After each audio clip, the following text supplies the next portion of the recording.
So apparently radon is the leading cause of cancer behind smoking, yet most of us have never heard of it. It's a naturally occurring radioactive gas that's given off when the uranium in the soil and in the rocks decays over time. It's strongest underground and in certain parts of the country, like Cornwall. Now, since I live in Cornwall in a 150-year-old house that's half built underground, I'm probably what you'd class as a high-risk category. So naturally, I jumped at the chance to check out the Airthings Wave Plus, a smart indoor air quality monitor with radon detection capabilities, the first ever consumer device to do so. Now, this is an iterative upgrade on their smaller, cheaper Wave device. It's available now for just under €300. So join me as I take a closer look at the Airthings Wave Plus smart indoor air quality monitor. Hi, I'm James Bruce. You're watching MakeUseOf.com reviews, and today we'll be talking about how the air you breathe may quite literally be killing you, and how the Airthings Wave Plus can help you diagnose the problem. So the Airthings Wave Plus retails for around €270 or your dollar equivalent. It measures not just radon, but also other air quality factors such as total volatile organic compounds, which are basically just nasty smelling chemicals that are given off by things like paint and varnish and perfumes and pretty much anything that stinks. It also measures carbon dioxide levels. I assume we all know what those are. We breathe in oxygen, we breathe out carbon dioxide, as well as the typical things like humidity and temperature, which are still pretty important to your well-being. So most of your interaction with the Airthings Wave Plus will be through the mobile app or the fantastic web dashboard, and everything is really simple, easy to understand, and color-coded. In addition, you can do a simple wave gesture over the device itself, and that'll give you an at-a-glance look with a ring of LEDs to tell you how your air quality currently is. As you can see, mine is showing red, and I'd love to show you some other colors. Unfortunately, the entire time I've been testing it for the past month, I've only ever had red, so you'll have to just imagine what the orange and green lights also look like. So inside the box you'll find the quick start guide, the Airthings Wave Plus, a single mounting screw, and a large pack of desiccant to ensure the sensors haven't been messed up in transit. Now, you don't need to mount the device on your wall particularly. In fact, it works best when it's placed at around breathing height, so either when you're in bed on a chest of drawers or a little bit higher, around that sort of height. Initial setup is really easy, however you will need to create an account and you will need to verify your email before you can log in and use the app. Now, the Wave Plus device does not have Wi-Fi built in. It will only work over Bluetooth, so you will need the app to stay open on your phone and to gather data from the device. It can't sync unless the app is open and you're in proximity with the device, about 10 meters or so. Most of the time, this wasn't a problem. Once you've opened the app, it'll just stay in the background and it'll refresh automatically whenever it's in proximity. However, if you do, for instance, restart your phone, as I did, you may find that the app hasn't been reopened, and therefore the next time you open the app, your data will be blank. You'll have to go and sync it up. But again, it's pretty seamless. Also, bear in mind that it will take 7 days to calibrate the internal sensors before you can reliably trust the data that you get out of the device. Now, what this means is that if you were hoping to pick this up, walk around your house and see what different readings you would get, that's not going to work. You will need to place it in one position, most likely in your bedroom, and then leave it in there and gather data. You can, of course, move it at a later date, but it's really all about the trends that you see over time from month to month. So you don't want to move it around too often, otherwise you won't have a lot of reliable data. In terms of main features, it's really all about the data that you get and the way it's presented in the dashboard.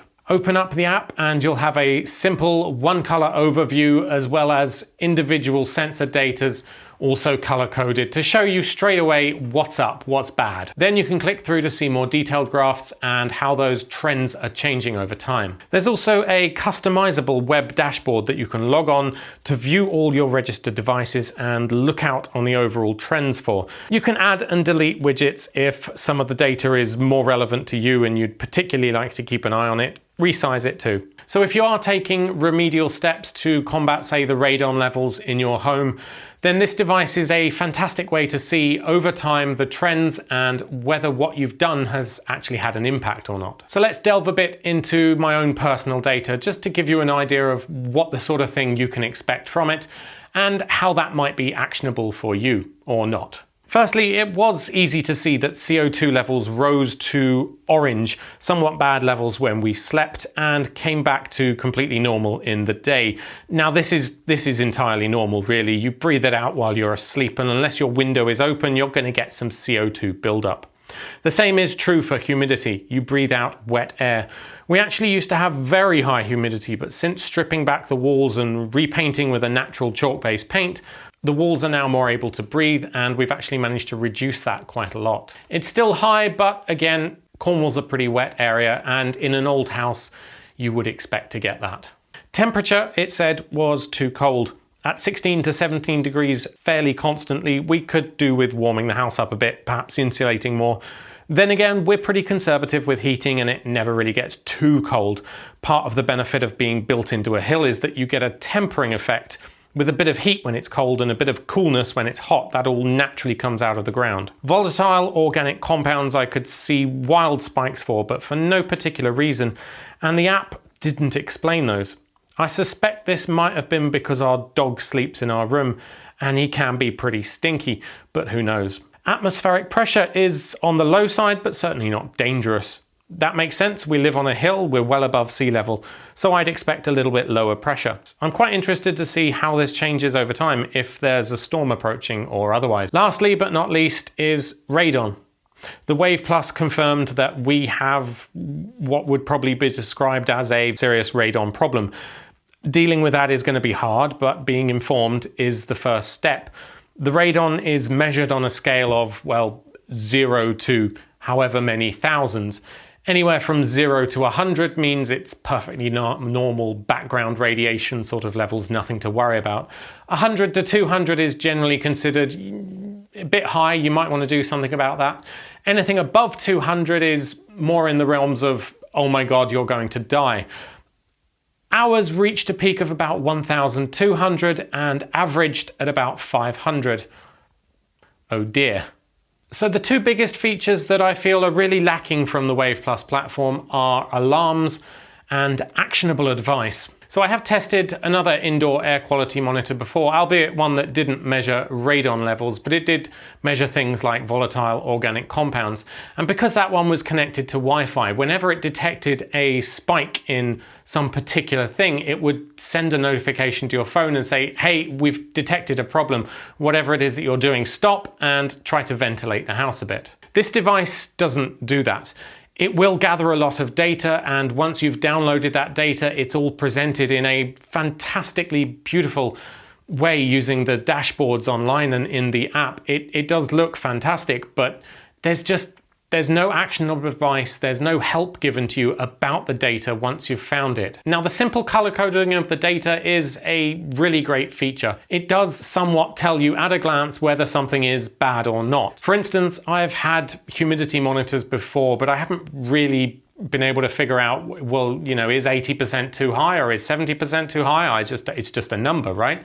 But with this, you can look straight away and see that's red, that's bad. So in that respect, yes, it is sort of actionable, but you're still going to be turning to Google to say, my humidity is too high, what can I do about it? I would have liked to see some of that built into the app itself, but having said that, I suppose if it did offer this feature of actionable advice for what to do, it probably would get a bit repetitive. Most of the time, it would likely be, open a window, mate. Now, while the device does feature IFTT and Alexa integration, because the data isn't live, it's of limited use, really. If you do want live data and the ability to keep things updated without using Bluetooth, then you will need to purchase the optional Airthings hub. So, should you buy the Airthings Wave Plus Smart Air Quality Monitor?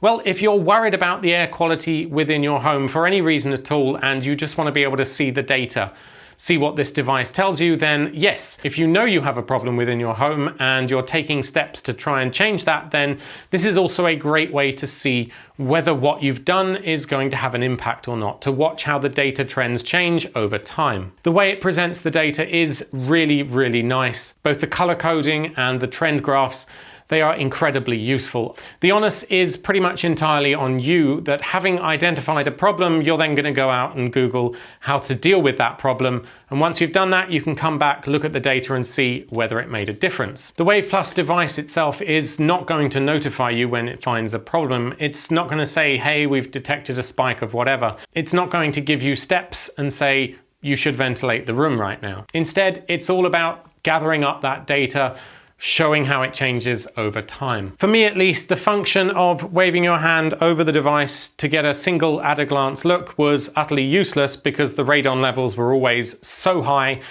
That was always going to give me red. There's no way to customize what that LED shows. That said, I suppose that in and of itself is a pretty powerful wake-up call, and since getting this installed, we have decided to eventually get a positive input ventilation system installed in the loft, which should help to mitigate some of our radon problem at least. So hopefully in a few months' time, I might actually be seeing an orange ring, but I won't hold my breath. Of course, what you should really be asking yourself is, do you really need another data point in life giving you something else to worry about? As if growing political tensions and the threat of our very existence through climate change wasn't enough. Now you have to worry about the air you breathe in giving you cancer. Now personally, I don't doubt that the readings of radon levels that I'm getting from this sensor are accurate or not. That's really not a concern of mine. I trust them to make a device that's reliable, especially within Europe. They would not be allowed to sell it if it wasn't accurate. However, what I do have doubts about is whether the levels they're telling me are dangerous are actually dangerous or not. Those levels, by the way, are defined by the World Health Organization. It's not something that Airthings has just randomly come up with. It's an internationally recognized level. However, most scientists have a problem with how those levels were determined. They're basically extrapolated from the fact that very high radon levels, for instance, if you were working in a mine your whole life, are indeed dangerous and will, in fact, almost positively give you cancer. The question is more whether you can then extrapolate that data that says high levels are dangerous to low levels are also proportionally dangerous. Now, most doctors and scientists agree that this isn't really how radiation works. Low-level radiation is around us all the time, and although it causes things to mutate in our body, they're rarely actually dangerous. In fact, some even argue that low levels of radiation are good for us. But hey, those are just opinions, right? I went in search of some hard data too. Remember how I said that Cornwall in particular in the UK has the highest levels of radon? For the past couple of decades, the UK government has concentrated radon mitigation efforts almost entirely on Cornwall because of that. And all manner of companies promising to reduce your radon problem by making expensive renovations to your house have popped up and offered their services conveniently. However, you'd think that if Cornwall had the highest levels of radon, it should equally have as high levels of occurrences of lung cancer, and it doesn't. The only study I could find into the matter in 1991 found absolutely no correlation at all between high levels of radon and occurrences of lung cancer, which is kind of weird. So people who have lived in old houses in Cornwall, throughout Cornwall, their entire life, don't have higher rates of lung cancer. So look, that's just my opinion and the results of my research. You are entirely free to make up your own opinions about the topic.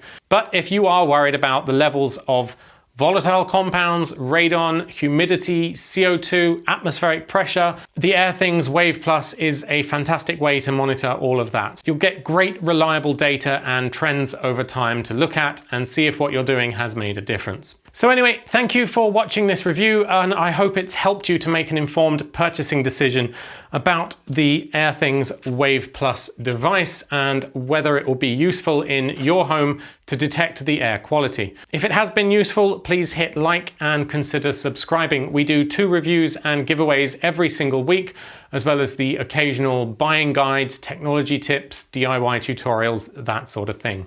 From all of us at makeuseof.com, until next time.